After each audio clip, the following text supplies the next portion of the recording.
got a social media post I'd like to elaborate on today. And what it said was, destiny is missed so many times because the flesh is in control. The flesh can cost you valuable chunks of your destiny. Destiny is waiting for you to control your flesh. Never allow your flesh to have multiple opportunities to negatively affect your destiny. Each of us has succumbed to our flesh, but destiny will demand that we bring our flesh under control. Never allow the desires of your flesh to cost your destiny. Your flesh loves to be pleased, but if you keep pleasing it, then your destiny will be adversely affected.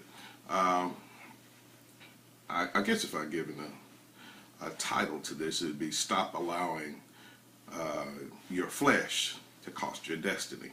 Scriptures declare that the spirit is willing, but the flesh is weak. Each of us has to fight a daily battle. We have to go, we're talking about Pacquiao and Floyd Mayweather, but each of us fights a daily battle with our flesh. We fight with our leanings, our yearnings, our innermost desires, our proclivities. And the enemy knows how to come, and we're fighting an enemy that comes, after our flesh. He comes, he knows what to serve us. He won't tempt you with another man's devil. You can come to me all day long with alcohol, with whiskey, with drugs or whatever, and that's not my thing. But the enemy knows what your thing is, and he's going to come at you with your thing. Some of us are still fighting battles with our daddy's devil and our granddaddy's devil. When you can go 4 generations back and every man had tons of outside kids that where they can't even be numbered. So we got to overcome our flesh. This yearning, when I used to hear folks when I first got saved that God had delivered them from their miserable life of sin. Well, I submit to you, child of God, that some sins were quite pleasurable and they get to be a yearning. And you start liking it, and you start liking the way that this particular sin made you feel. That's what we battle with.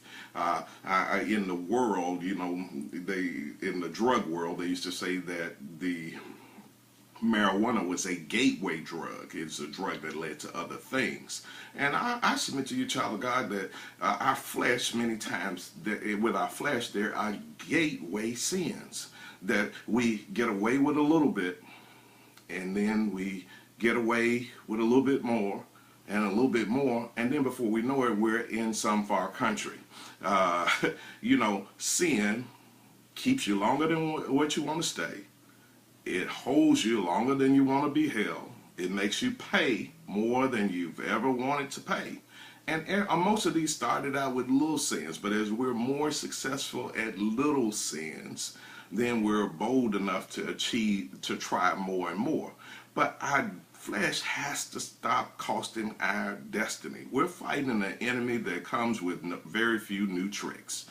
God, he's not, he is the same enemy that he was years ago. He's still on his mission to steal, kill, and destroy. The scriptures declare there have no temptation taken you, but such that is common to man. He's coming at you with the same thing over and over.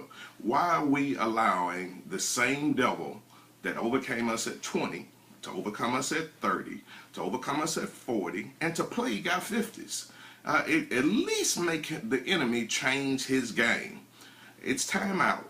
If you're 50 years old and you're getting in at 5 in the morning, brother, and you got a wife and you're still kicking it with the fellas, come on, man. Come on. We got to overcome this. This is costing us destiny.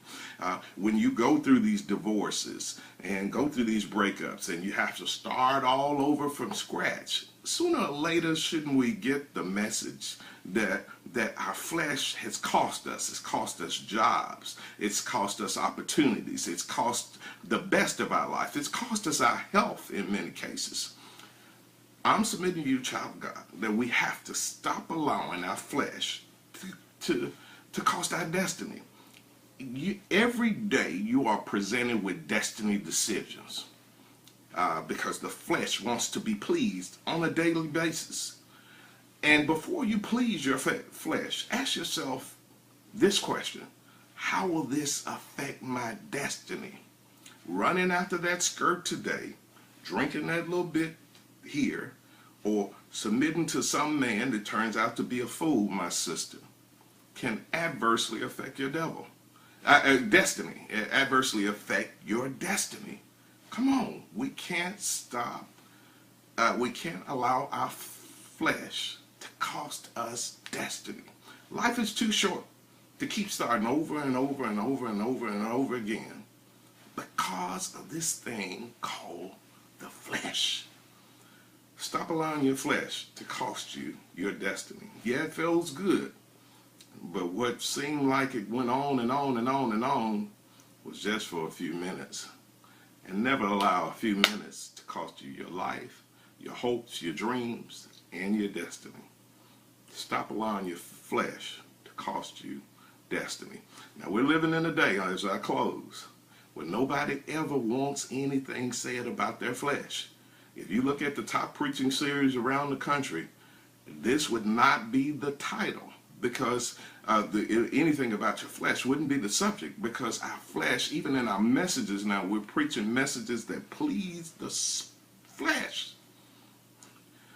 But God is a spirit, and they that worship him shall worship him in spirit and in truth. Look, folks, sometimes somebody's got to speak out about this flesh. And I'm not talking from some subjugative, condescending, aloof thing. All of us have battles with our flesh. But at some point, and after you wiped the dust off of your head and you went back to the drawing board for the 5 millionth time, you got to look up and say, I'm not going to allow my flesh to cost me like this again. Those are just destiny decisions that you have to make. Your destiny decision today is that you won't allow your flesh to cost your destiny. My morning meditation. God bless you.